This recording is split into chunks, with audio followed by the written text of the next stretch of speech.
In the high-stakes world of tech and engineering, brilliant women often hit an invisible ceiling, not from lack of skill, but because the rules of advancement remain unwritten.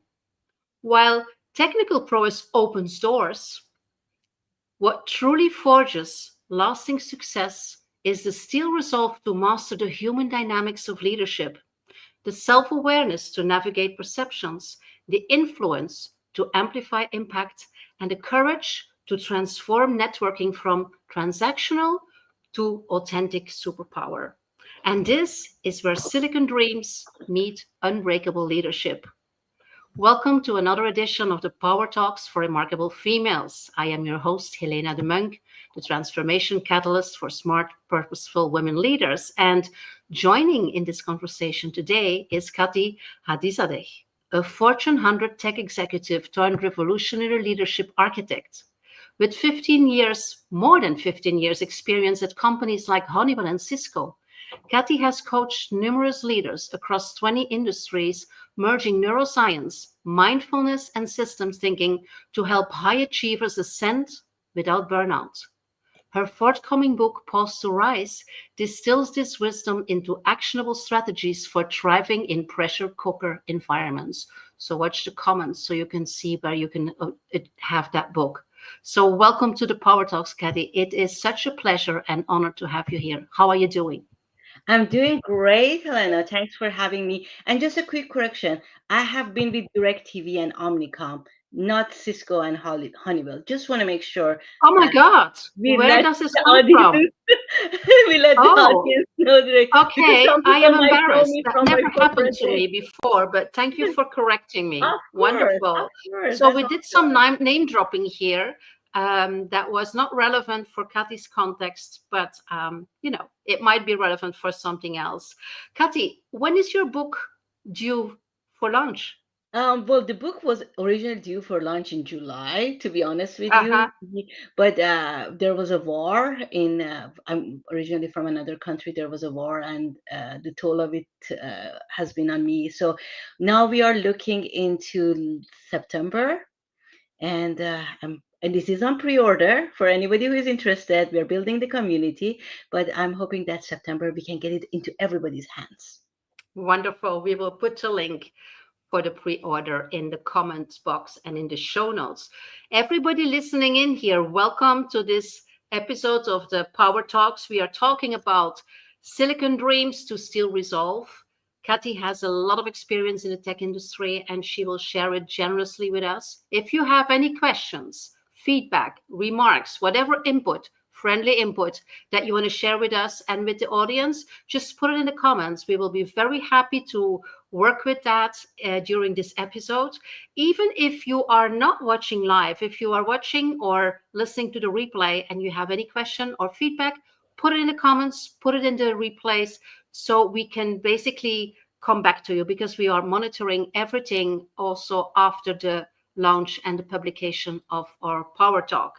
So, Kathy, from Silicon Dreams to Steel Resolve, where do you want to start? Where did you get that amazing title? Well, the story of my own life. Because I have been with tech and engineering for 15 years as an executive and the capacity of really working in that industry. And for the past 9 years, I have been working with leaders and executives in those industries and a lot more other industries.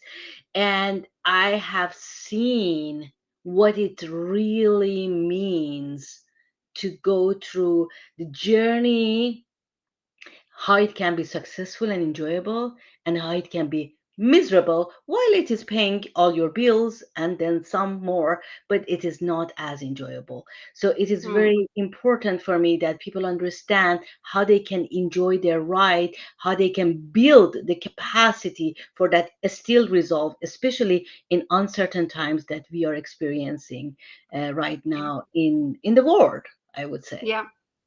Does that work come from your own experience? My own experience, and I have had the fortune of serving about 2,000 leaders in their journeys. So I have had the pleasure of having the front row seat to many stories, not just my story. And that has given me a lot to observe, to reflect, and to learn from. Hmm. I sometimes have the feeling that these stories are somewhat hidden, are still Mhm. somewhat taboo.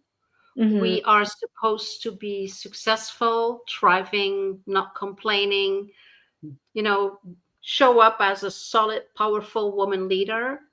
And Mhm. sometimes after this facade, a lot of other things are happening, right? Do you recognize that? I do recognize that, and it is. We have to understand we everybody has a right to express what they feel, but there is a place for expressing those feelings.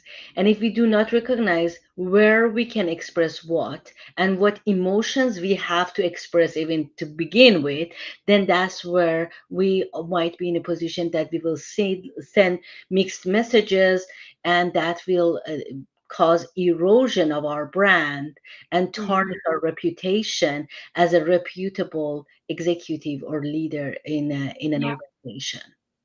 Yeah. There's a paradox in that, isn't it? Sometimes I get this question. So, what are you saying? Because I fully agree with what you say. What are you saying? So, I cannot be authentic. And I Oh, believe authenticity is something completely different than showing your emotions the moment they arise in whatever situation and place you are, right? Especially as a leader when people are looking at you in order to make decisions and make choices and build trust and be the solid rock. So it is a paradox, right? it's it's funny sometimes to hear that when you say, "Oh, so that means if you are sad and you want to cry in a meeting or in a boardroom, you can do that because that's being authentic." Well, I don't know. I don't think so. What do you think? oh my God, you are bringing such a good subject up, Helena, because there is a lot of confusion, I feel, around the word authenticity. There is a lot of confusion around being vulnerable, especially, a lot of people have read or got in touch with the work of the Brené Brown, and she's leading the conversation in that realm of vulnerability. But the thing is, there is a lot of confusion around what is it that I can share and what is it that is too much to share. There is a subtle difference in there. You have to still think about it, that if you are, for example, I give you my own life example. My daughter is going to a college mid September, and she's going to a college that is a little farther away than what I had hoped for as a mother. Now, do I go and tell every client that I have that this is my emotion and I'm crying or whatever it is that I'm going through? I mean, this being authentic, yes, this is not easy for me, but it doesn't mean that every single person has to be burdened by what I feel, Hmm. right? There is a place and a space for that. Yes, there it is sometimes applicable, and I might bring it up if it is applicable, but I will not go to every single meeting and share with everybody that, Yeah. hey, this is what's happening to me. So but part of it has been, I have sat with it, I have acknowledged that the fact that this is my feeling, acknowledge the fact that I'm grieving the fact that she will not be in that room across from my bedroom every morning. And also, I have found trusted people that I can confide in them with how I feel about Hmm. the situation. So my emotions are taken into consideration, but I have found a way of dealing with them. And this is Yeah. the really important thing that I want everybody to pay attention to, Helena. I put time for all of these process that you said, that I just shared with the audience. The problem of the world is that we don't have time. Hmm. Well, I would say we don't make time, we don't prioritize it. And I just want to share with you, Kati, thank you for sharing this, that apparently in the audience, it's relevant because I see the thumbs up on the screen. And so if anybody wants to add something to that or let us know that they understand or they have similar situations that this really resonates, let us know in the chat, let us know in the comments.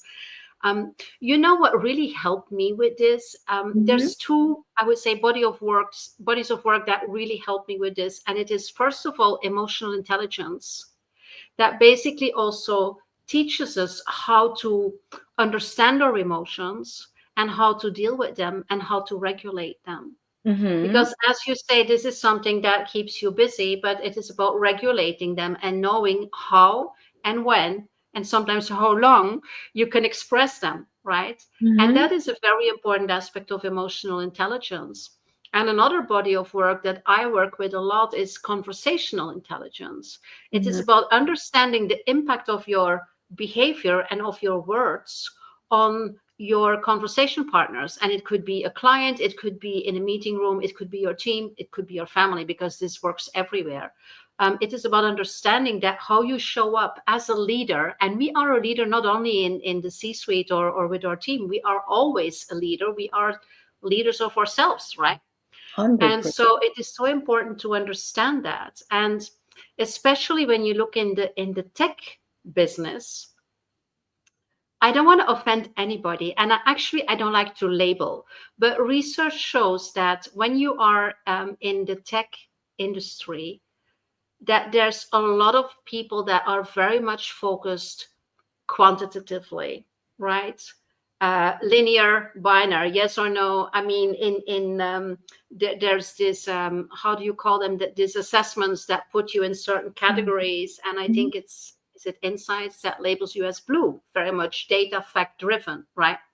And so again, there's research, and I don't want to label or offend anybody, but that means also that they are, in terms of emotional intelligence, less focused on that. So I can only imagine as women in the tech, it's even harder to show up and to calibrate and to navigate, like, okay, how can I show up, how can I be myself, how can I really be close to my values and my beliefs and who I am, and still navigating here and showing up as the leader that this organization or this team needs right now. Does Mhm. that make sense? Yeah, let me say something here in this regard, Helena, that will empower every single person that is on this talk. So if you're listening to us, I think this is going to really give you a tool to go and really feel powerful after this conversation, which is the ability to see gray. There is a lot of black and white. There is a lot of Mm, right or wrong. There is a lot of duality. We believe that if somebody is saying this, we should label them that, and then they do not belong to this camp. Whereas there is lots of commonalities. There's a lot yes. of gray, and playing in that gray is a capacity, is an ability.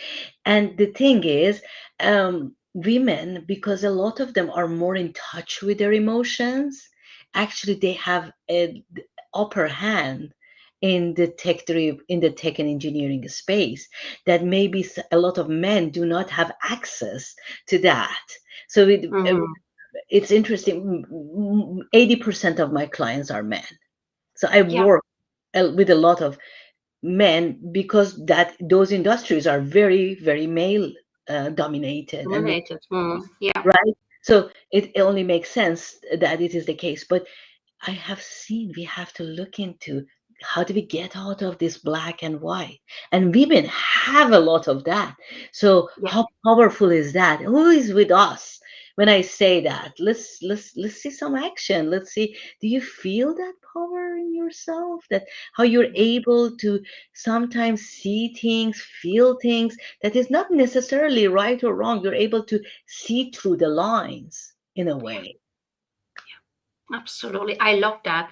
I mean, we are living in an era where everything is extremely linear. It's the one and the zero. It's the, the right and wrong, the good and bad.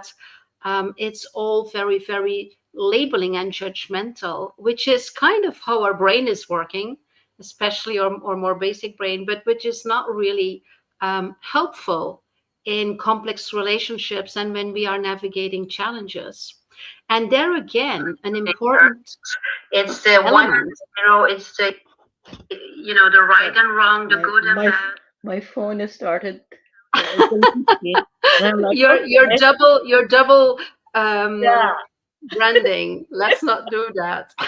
yeah. It's But just, the thing is that empathy, which is also an important element in emotional intelligence, allows us women a mhm. lot better because we have more access to that, allows us to be in these gray zones, right? And we can explore these gray zones through communication, right? Through curiosity, to be open and to ask open questions. And you will see that in a lot of interactions, in a lot of relationships, especially professional relationships, we label, we assume, and we already behave and react as if that is the truth. While if you are curious, if you are open and you start the conversation, then you can have a completely different energy and a completely different outcome because you have connected with the people, you have connected with the team or with your boss or with your peers or whoever is in that interaction. And that is something very, very important. And I really like what you say when you say that we got for a change, that we have a benefit, that we have like the stronger point because we have these what are again labeled as female qualities. We have better access to those because I'm very sure that men also have them, but they never have been taught how to access them. Well, Helena, we have to understand there is a difference between the brains. There's a difference in there. And so we have some advantages as females that we can take advantage of them. And they have some other advantages that they are taking advantage of it. And sometimes if the females do not take advantage of their own advantage or build some of the other things that is needed, that's where they will not be able to enjoy the game or really evolve in it in a way, and that can be Mhm. frustrating. Yeah, That can be yeah, frustrating. Yeah. absolutely. So for the women who are listening in here, and I especially think of the junior leaders, the mid-career women that are in tech and that are Mhm. struggling, how can they look at their environment in a different way so they can feel more confident and Mhm. they thrive more than the survival that they sometimes mention? Yeah, so I actually talk about this in the book, Helena, because we build some myths in our mind. And to your point about curiosity, we believe ourselves too much. Sometimes. Absolutely. Mm. Tell ourselves a story and we think that the story is the fact and we run with it, and that becomes our life journey. Now, to that point, I want to say something to everybody, and one of the myths is the people saying my work speaks for itself. Hello, your work speaks for itself is a myth. Seriously. Yeah. Uh, your work, you have to do the work. There's a contract. You're paid to do the work, and you're paid to do it to the best of your ability. That is the contract. That doesn't get you the promotion and the next level and all of those things that you think you are rightfully deserving to receive. That doesn't work that way. Work is work. Mhm. You need to do the work. That's given. Now, in order for you, especially if you said junior leaders or anybody who is an individual contributor and wants to explore the leadership route, if you're happy with your individual contributor, that's totally fine, and there is a path in there too. But if you really are thinking of going to the leadership route, you need to start thinking about how am I perceived? What's the perception of me? What are people talking about me when I'm not in the room? And you cannot, Mm, I can't tell you how many times I've said, I don't really want to play these games. I just want to do my job. I do a really good job. Listen, you do a really good job, you're paid for a good job. It doesn't mean that you will be promoted to the next level necessarily, or you're going to go up the ladder if that is your ambition. Uh, mm, Not everybody has that ambition. I want to make it very clear. I always ask people, what is it that you really are trying to achieve? If it is a bigger impact is in the cards for you, let's see what is the path to that bigger impact. It mm. all depends on what the people are after. But if you are really after a bigger impact, like leading a bigger team, those kind of things, you need to learn to play that game and remove some of those myths that you have told yourself maybe 20, 30, whatever number of years. Yeah. Well, actually, I also believe that these are things that have been planted in our heads very, very early on in our childhood. Like, be nice, be low profile, don't bother people, don't be controversial, don't be, things like that. And so we keep that in. I love that you bring that up. It is actually one of the things that keep us stuck, that Sally Helgeson so beautifully describes in her book, How Women Rise. It's an absolute delight to read that book. I gave workshops about it, and I was like No? listing all the things that we do in order not to move forward in a career. And I was asking, like, who is recognizing herself in at least three of these? And a lot of hands went up, but even if I went like, who is recognizing herself in 10 of these, hands stayed up, because we do that. Hmm. And we think we should people should see what we do, people should see what we're worth, but people are not like on the watch of what you do and what you're worth. Everybody is in their own like microcosmos. So it is very important that your stakeholders and also decision makers in your career are aware of what you are doing, and not in terms of how many hours you are working, but in terms of accomplishments, in terms of contribution, in terms of how you add value. And so it is important. I had this conversation with a partner in one of the big four, and she was a partner in a smaller organization that was acquired by a big one, by one of the big four. And so she was new partner, new office, starting everything. And she said, after a couple of months, I have an open door policy, and I wanted people to come in and to have conversations with me, so I knew what was going on. After a couple of months, I realized that the only ones that came in were the men, to tell me about what they achieved, to tell me about new clients, to tell me about new ideas and projects and concepts. They were the men. And she said, I really had to start an active process in order to invite women to show up. And I would say show off, because that's how we look at it, right? It's not like that. But it is about how modest we are, how low profile we want to be.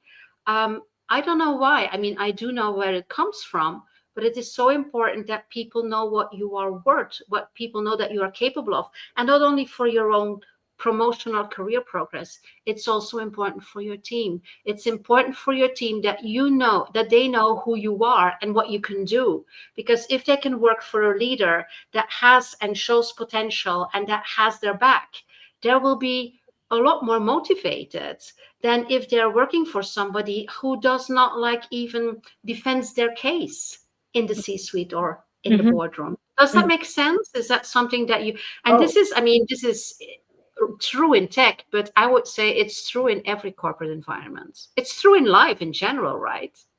100%. So let's see, yeah, there's a couple of things in here in what you just mentioned. One is, yeah, the backgrounds. Like, I'm an immigrant originally myself, and I grew up in a culture that they said the tree that has more fruit is bending down more. So, what message is that? Be humble, don't show off. All of those messages, it is it is embedded in the DNA in a way. So I'm sure a lot of people can relate to that. Now, there is something in there, and which is by just wanting to get out of that, we do not succeed. You are a transformational guide. You know that just this mere want is not going to change the wiring of our brains. The one thing is you need to understand the importance of the change, and you need to be strategic about the change. So if you really want to make that change, you need to strategically design your brand. Yeah, I Design love that. your brand and building allies around designing your brand. When I say that is still resolve, it just doesn't happen overnight. It happens by strategically thinking, designing, building allies, building relationships. It's really like something parallel to your job in a way. I run groups for women leaders to build their brands, and I see how much struggle is there. They are amazing. They know a lot, lots of accolade, everything. But when it comes to building a brand, they're like, why should I have a brand? Yeah, yeah, Because you need to be known for something. And I really like what you said, Helena. You said you're not doing this for yourself. You are an entity in this world, very capable, very educated. You know a lot. You can do a lot for people. You can bring a lot to the teams that work for you. So let's make sure you can bring your full potential to the table and optimize your time, energy, and performance in this mm, world. How yeah, how how does it make you feel if you're listening to this? Just think about it. yeah. Think about that. Yeah, and I would like to add, we are role models, right? Whether we want it or not, whether we are aware of it or not, we are role models, and not only for our teams or our peers, or we're also role models for our children, Yeah, and that's extremely important right. because the way that we show up shows your sons and your daughters that it is okay to show up, that it is okay to be aware of what you can do, that it is okay to stand strong and to be powerful. And that is a very important message that you can give to your girls and to your boys. Yeah. 100%. Mm. 100%. Yeah. And you say, do you think of that sometimes? And you said before, we don't have time to reflect on that. And I would like to challenge the audience to make the time. Not having time is an excuse.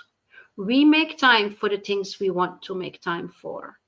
We decide what is our priority. And so you can change your priorities based on awareness of what it is that you need in order to grow professionally in your career, personally. And as Kati said, it is not about everybody needs to climb that corporate ladder. But even then, it is important to know who you want to be. And if you never reflect on that, like, where am I now? And where would I like to be? And how will I bridge that gap? What, what, what do I need in terms of resources or skills or, like you said, Kati, allies in order to grow as a person? And it is about reflecting on that. If we don't think of that, if we also don't reflect on all the things that we were successful in this day or this week, to learn from that and to use that as levers for continuous growth, then we will probably stay in the status quo. And if you see how the world is accelerating with everything, it is so important that we are aware of that and that we constantly recalibrate or place in our family. Like, because like you say, Kati, with your daughter leaving, your role will change, so you probably will have to recalibrate in 100. your place as a mother in your personal life. And so in organizations, especially now with AI and all these technology revolutions, your role will change. So recalibrate, think of that. A lot of us, when we are afraid of things or when we are insecure, we try to push it away. But it does happen. It's not gone because we push it away. It will just, I mean, surprise us, and not in the positive way, if we don't pay attention to it. And if we don't think like, okay, everything that is going on here, how do I navigate that?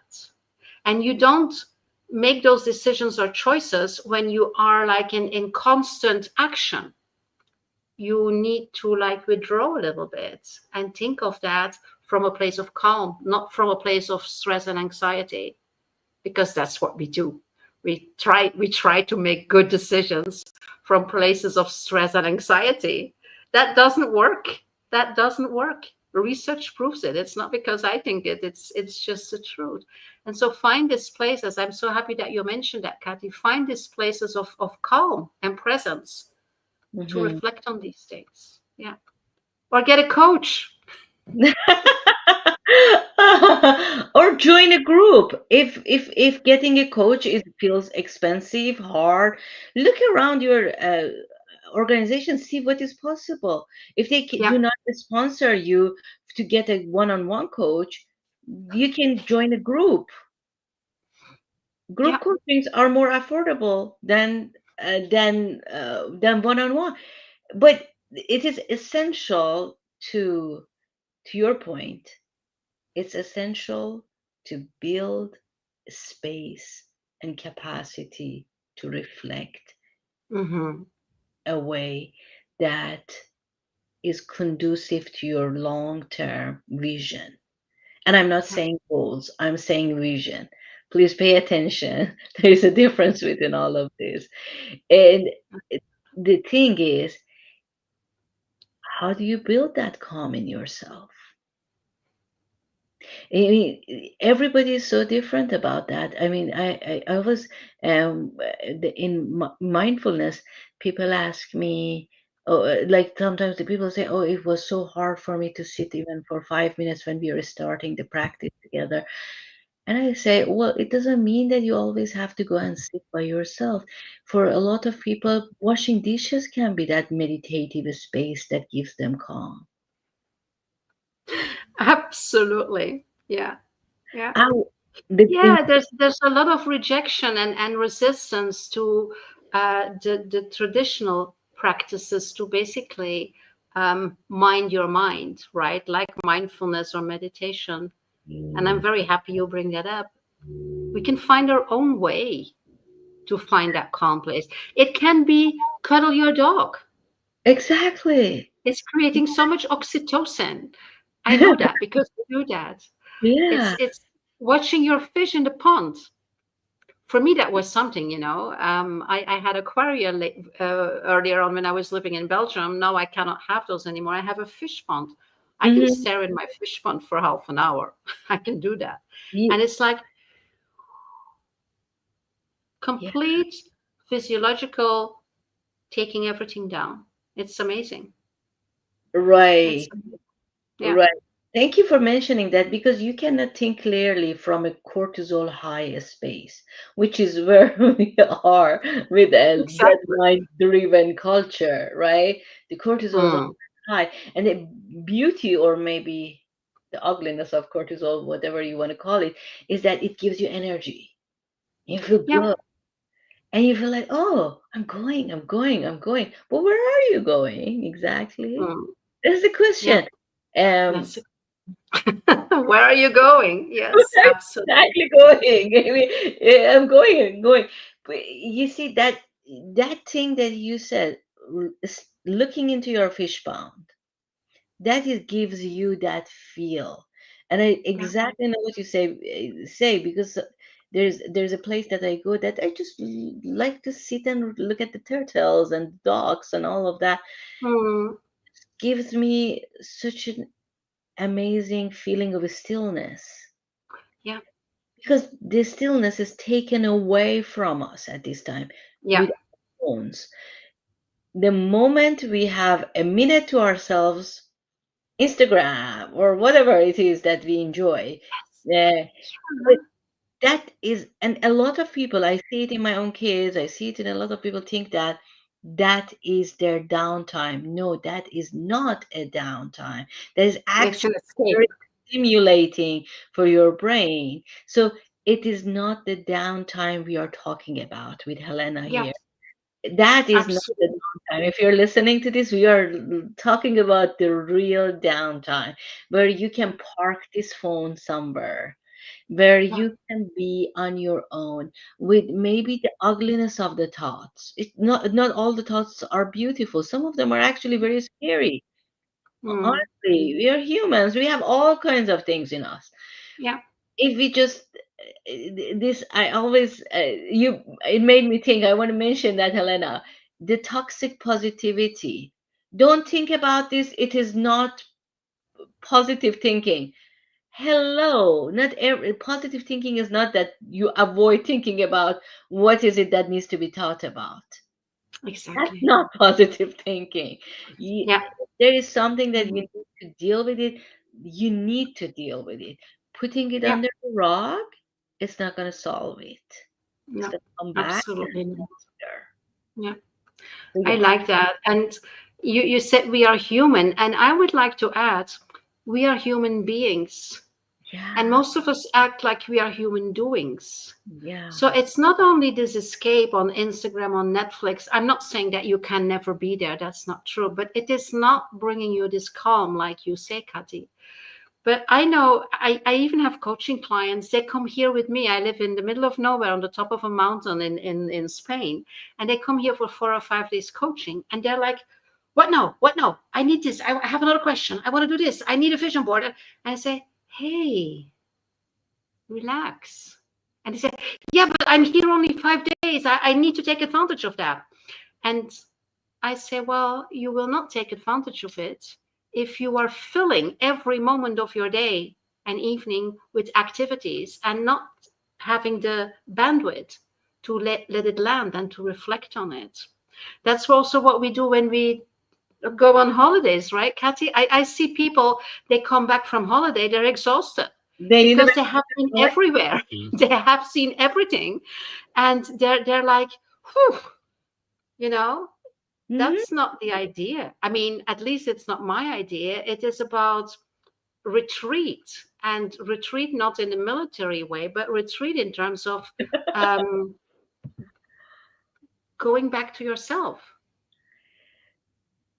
and Yeah. connect with yourself. And from that new connection with yourself, you will be able to connect with other people, with family, friends, team, uh, colleagues, peers, other stakeholders in a completely different way, in a completely different energy, and again with a completely different outcome. Does that make sense? Think of it. I like what you say, saying something and then say, think of it. Pause Hmm. a little bit with that. It's so Hmm. important that we Hmm. are human beings, not human doings. Hmm. Yeah, I want to pose a question to audience in line with what you said, which is how many of you have had the word executive presence in your performance reviews, that you need to build more executive performance? Um, just think about that. And then you scratch your head and say, executive performance, what is that? And then you go to YouTube, and a lot is about you need to look good, you need to dress well, you need to do blah, blah, blah. Those are the easy things. The real thing is your being, that's your presence. And how do you build more of that? yeah, That is the key. That is what Helena is talking about. When you go to that space that she has, and when you go to any space that somebody's holding a space for you, where you can really explore, what am I about? mm, Journey of life. yeah, And if you can explore that, then you can explore what is you about when it comes to being a leader. There is a lot of layers to this, and it is hard to have those moments if somebody is not holding the container for you. yeah, That's what you offer them in your yeah, place. That's what yeah, we I offer in some of the group coaching, because You need that space, because if it is on your own, you think about this, it becomes irritating. What will you do? You go and decide to do laundry. You think of all the chores in the world that you need to do. Yeah.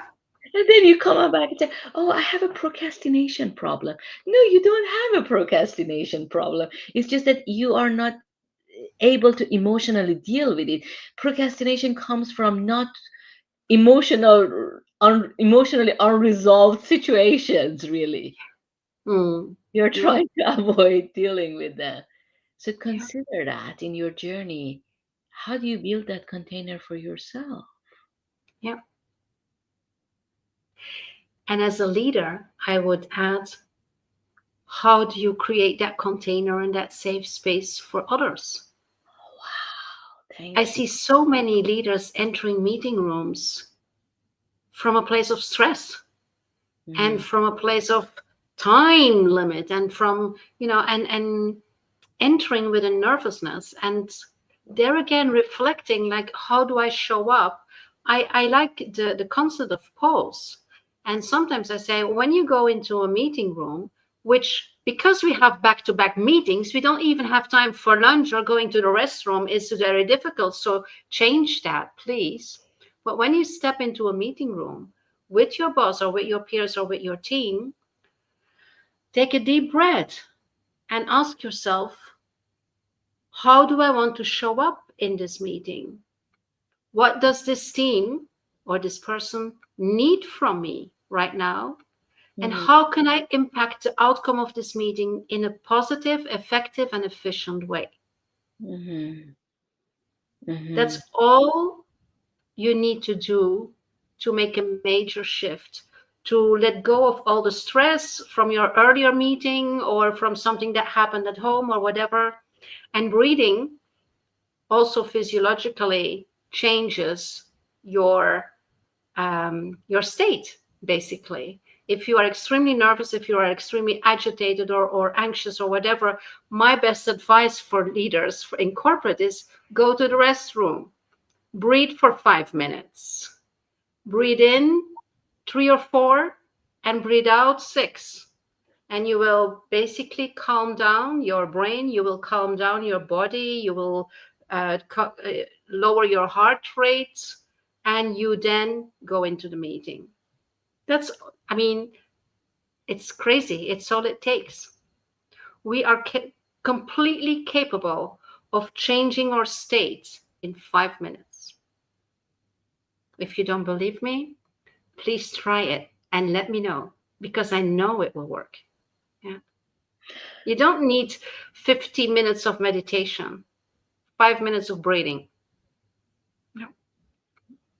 yeah, thank you for that. The reset that you need really is much faster available to you. It's just building that button to reset. I had a client who was who was a global, in charge of the global accounts for a big corporate, for a big international corporation. And he was like, "Oh my God, I back to back meetings." I'm sure everybody's familiar with that. You know what change we made? The change we made was that we decided that his meetings needs to go, instead of an hour, 45 minutes. Mm-hmm. So he would have 15 minutes between the meetings. Mm. That changed his life. Yeah. That changed his life. I'm not talking just the corporate life. I'm talking about his life. He was able to think sharper. He was able to deal with people differently. He traveled to Europe, to London, to meet the team over there and be able to think in a different way with them. So this is key what you're saying. There is power in breath, and you do not need all these fancy apps. Please don't. Everybody has nowadays this smartwatch. All the smartwatches have one of these Smart timers. ring. A smart ring, a smart watch, everything can give you like 5 minutes for yourself. Not even 5 minutes, 3 minutes for yourself. You do not need an app or a fancy voice. Just learning to connect with your breath. But I have to say, it sounds simple, but it is not easy. Yeah. And that is the practice. And that is what sets apart a lot of people from other people. Because Mm. really learning to be with your breath, to be with yourself, is a gift you can give yourself, but it's a hard gift. This is Mm. one of those gifts that you have to put all of your coins in the piggy bank for it to get it. Because it takes Yeah. time, energy, and effort and discipline, all of Yeah. it. I remember it's a couple of years ago that Simon Sinek gave this. Mhm. It's on YouTube, and I think the title of this is "Do You Love Your Wife?" We're not going to go into that, but basically, what he was talking about was intention and consistency. And he said, for example, if you want to have a healthy, how do you say, healthy teeth, yeah, it's not like once in a year you do a big maintenance. Yeah, Mhm. every day, 2 or 3 times per day, you brush your teeth. Very small actions, but consistent and Mhm. intentionally, in terms of you know that if you do that, you will have a healthy teeth. And Right. it is like that with everything. It is like you say, it's very simple and it is not easy. And yet, it is about mindset, it is about intention, and it is about starting over. If you had a bad day, tomorrow is another day. You can start over again with your reflection or with Mhm. your emotional intelligence calibration or whatever. I mean, it's not because something didn't work out in the moment that it's lost for the rest of the day, or some people sometimes think it's not for me, it's Mhm. forever. And I believe that we owe it to ourselves. Not on I mean, we owe it to ourselves to take care of ourselves and to build rituals and routines that help us, that support us, that sponsor us in what we want to achieve and what we want to manifest. And we can look for help, we can look for support and sponsorship, and yet at the basis, it's us, it's our decision. We have to make that decision that we want to show up and that we want to um, radiate a different energy. And we're a little bit away from our title, like Women Forging Success in Tech. And yet I believe that all these elements, if you are in corporate and in tech environment, where things sometimes are even harder because of the nature of that environment, quantitative nature of that environment, sorry, that what you can do can have a tremendous impact. And not only on yourself, you will show the way for others. You will show the way for others. We can even bring another aspect to it, which is the aspect of being kind to yourself. Mm, The work of Dr. Christine Neff is about how we can build more compassion for ourselves. And part of that is still resolved that we talk about it in the top in the title of this talk. Part of it is learning how can you be kinder to yourself.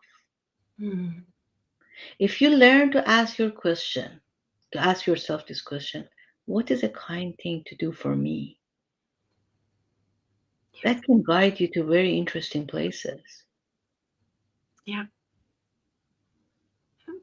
Ask yourself, is it what if it was my best friend, what would I do or what would I say now? And do the same for yourself. Yeah. Yeah. Love and kindness are very strong principles. We think it's weak to be loving and kind, but that's absolutely not true. It takes power to do that. And actually, in the book, I talk about the research and the work that is done to show that emotional intelligence that we touched on it at the beginning, you brought it up, Helena. In order to really exercise that, it is connected with self-compassion, because allowing yourself to sit with your emotions is an act of kindness towards yourself.